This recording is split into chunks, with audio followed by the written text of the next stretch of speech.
KS1075.com. Holy shit! It's Machine Gun Kelly. What's going on, dude? What's going on? I love that aroma on you. Thank you.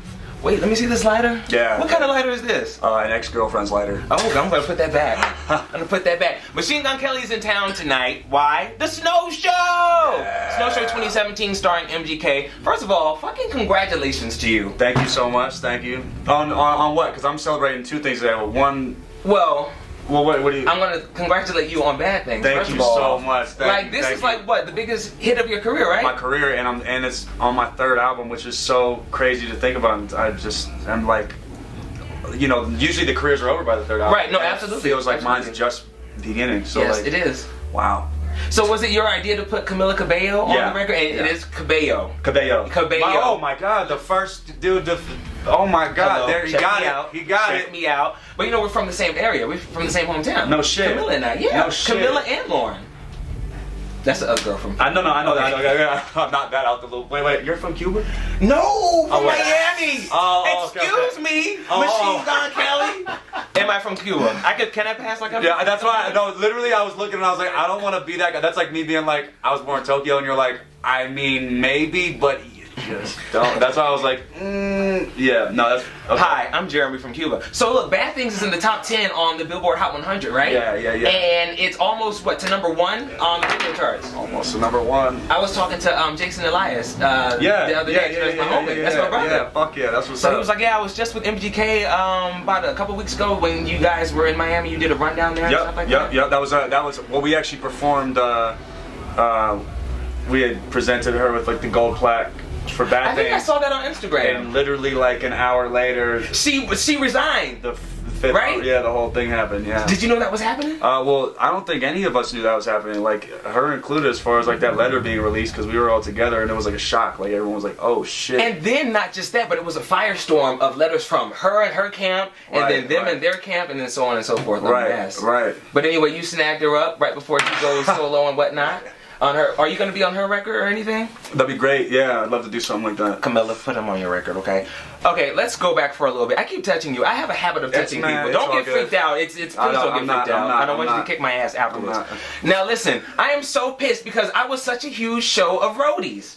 And the fact that it got canceled really left me like in a situation. But you know what's cool? The cool thing is I was on the fucking plane back from Fashion Week in Milan, and Roadies was on the plane. Okay. Which was the most fucking rock and roll shit ever, and I watched Roadies accordingly. Like, of course. It was a 12-hour flight, so I watched... You watched the whole season? I watched 2 of the Lord of the Rings. Oh, you like Lord of the Rings? I mean, it was like, I needed something to suck with the... Right, I know, I needed something to suck with the fucking hours. And then I followed up with Roadies, you know what I mean? To thank myself. Well, you have to. Did you see the Women's March I loved downtown and stuff? Yeah, I did. I went and walked and got coffee, and there was high spirits, and shit's cool. I really like that, like this era right now is, I don't know, it's kind of like taking charge again. It's like scaring people again. Like, yeah, absolutely. Fucking good. Absolutely. Do you know what I mean? Like that was, I want to say it honestly started with Ferguson. Right? Like that kind of started, like as far as like people really getting up and like probably Trayvon Martin. Okay. We can go back. I mean, there's many other events that happened, but we don't have all that. So Trayvon Martin, right. So like, from that point on, I'm the same, like it was in the same, time frame. Right. Like, because all that stuff was happening over the course of like 2 years of the crazy fucking like police brutality. But like, when all that started happening, like the people started fighting back, I was like, good, man. Like, cause people can't feel like they can just take advantage of us anymore. Right. Man. Absolutely. They can't feel like we're gonna just be like gone from it a week from then. Because that really is what happens, you know what I'm saying? Like, how many issues have we been passionate about that a week later you have no feeling in your... Thousands. Yeah. People are, on it for like a 1 week or a couple of days, and they're hashtagging on Twitter and the Facebook and the Instagram and Snapchat and what else other social media shit that's available out there. You know what I saw? And then after that, everybody's over it. I loved what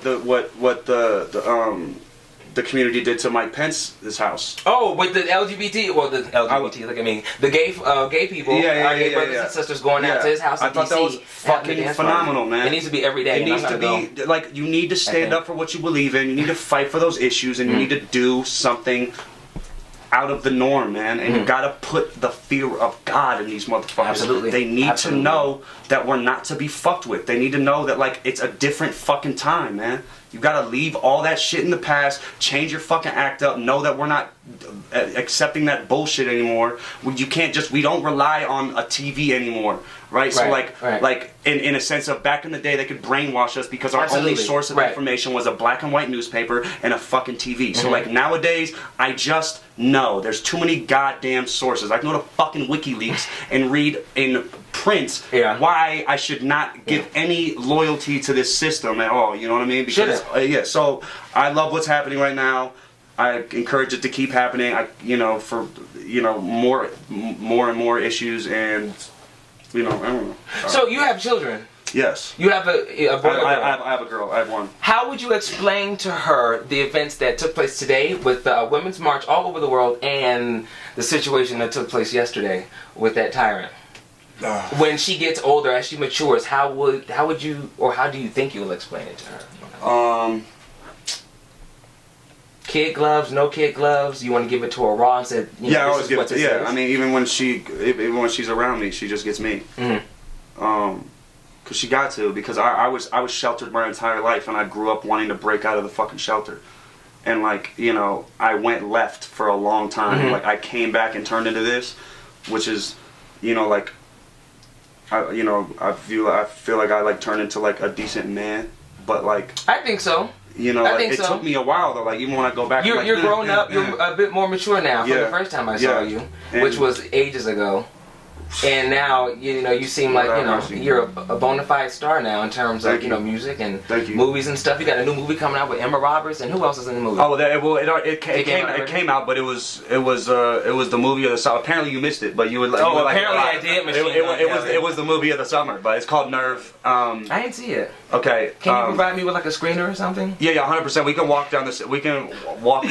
Actually, we can probably look at one of these people in this room and Nervous Vibes and watch them. Okay, that's totally fine. It's a really good movie. I think you'd like it a lot. It's cutting. It's cutting edge. It's daring, and it's young. Okay. You know what I mean? It's young, wild, and free. It's young, wild, and free. It really is. It really and it's socially relevant. Yeah. Okay, I'll check it out. I just booked a new movie, by the way. I'll be shooting. With who? Who's in it? And what is it? Fuck it. They didn't put it on the Hollywood Reporter thing yet. Or what's the thing when they announce all the movies? Deadline.com, Hollywood Reporter, they do The Wrap. Right. They ain't announced it yet. They ain't put me in that shit yet. So I want to say it. Yeah. Well, you can tell me. Yo, he's so good at his job, man. Well, I appreciate that. That's my boss over there. Tell him again. Say it again, Tim. Look at his eye and tell him. Really we have to wrap up. Enrique, I'm enjoying my conversation. 2 minutes. 2 minutes? Oh, can we do 3? Okay, fine. So listen, Ray Swimmer, you were just hanging out with Jimmy and Sway Lee a couple of days ago. Y'all were turning it out. Yeah, we stayed in the same. Ironically, he was in the hotel above me and I was in the hotel below, and you could just hear motherfuckers. You're like, oh shit, that's them motherfuckers. So come up, came up. I had the weed because I was already there, and we just smoked out and we both separated our ways. I went and did 6 acoustic performances. And then caught a train, the last train from Paris to London, and then... You're ridiculous. Did you have Ricolas with you, or cough drops? No, I had septic? No, but I had paparazzi outside for the first time. That's a good thing. Are you on TMZ? No, last time I was on TMZ was a couple weeks ago. I was on top of the TMZ bus. They caught me, I was drinking coffee, and they came up with a fucking camera, and I was having coffee with someone, and they were like... Do you want to come on the TMZ bus? I was like, yeah. Has anyone ever been on top of the TMZ bus? We're like, I don't think so, no. Yeah, and I was like, oh, okay. I'm out. And I hopped on top and I was like, drop me off at my car. I'm down my Mr. Chow's. Go down Beverly fucking Drive. They swooped me down. So yeah, that was the last time there. And I'm in Milan the second day, and I'm like, and there's fucking 50 people outside the hotel. I'm like, and they do the same thing. They react. And so I go up to one. I'm like, hey yo, who's in the hotel? Who are y'all here for? And they're like, you. Bitch, we here for you. Yeah.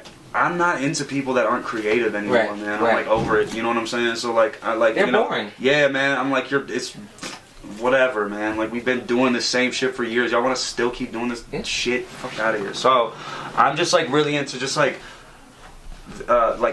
visionaries in all aspects of it, and I think that clothes ended up being something that I just viewed as clothes for a while, and then there was a fucking moment where I was like, holy shit! It expresses so much. The fact, he has an EST shirt on, right? EST is our shit. That's our gang. That's our it's that's your crew. Yes, it's something that, but it's something that it means something. It screams off of your thing. You know what I mean? You wear it and they feel like you have you know, like a cape on, you know what I mean? Like, and so when I started realizing that clothes were more than that, and you could express so many things through it, and also you could, like, when you walk through an airport and you look fucking cool as shit, that's like giving people a free movie. Yeah. That's walking art, motherfucker. Walking art, it's bitches. Walking art. So, like, yes, like, I don't want to hear no one from my hood or people that aren't from the hood, PS, actually, commenting on me, you know, what happened. Man, you shut the fuck up. I'd still go back to the same spot, whatever. But you're living your life. At the end of the day, I'm living it, but giving you a life to live too, because when I'm walking by you, you are feeling an emotion. Just the same way as when I see, like, people walking by, young, old, whatever, and, like, that put effort into, like, expressing something, whether you look ridiculous or you look normal with some flair, whatever the fuck, you're, like, contributing. Just contribute. You wake up and you look like a fucking bum, you're not contributing shit. You're just being lazy and just getting by, man. And, like, you're not help. Like, I just look at us. We're in a state of, like, of what's the fear? Yes, man. Yes, totally. Fear has permeated the entire country. There's a creative renaissance going on right now, though. There's a creative renaissance going on right now, which is really cool. And so, like, you know, also, like, everyone needs to adapt. It's a whole new era. Like, open your creative mind, drop the fear. What people say about you lasts for a day and it's gone. And that's the thing. I'm a sellout for all of 24 hours before they love me the next day when I put a good song out. You know what I mean? It's like, I don't care. Just do you, be fearless, and add something. You know what I mean? I swear to God, he has an EST shirt on that is adding something. That means he is a fan of Machine Gun Kelly. That's a conversation starter. What does that mean? Oh, it means this. You may find something common in there, and you're going to become best friends, and that's humans linking, and that spread, there would be no hatred, and there would be no war, and there would be no all this other stuff, but keep being fooled if you want to, and keep being like a sheep, but I'm not. Basically, in so many words, all you need is love. Machine Gun Kelly, I love you. Give me a hug. You're awesome. You're a good guy. Thank you. And I was a bit apprehensive about doing this interview because I'm like, oh my God, he's gonna think I'm weird. He's gonna call me all kind of expletives and shit. But no, and you're doing your thing in movies and television and fashion too. Thank you. So I'm really proud of you. Thanks. And I can't wait to see the show. Thank you so much. High five. Later. High five. High five. Damn. Sorry.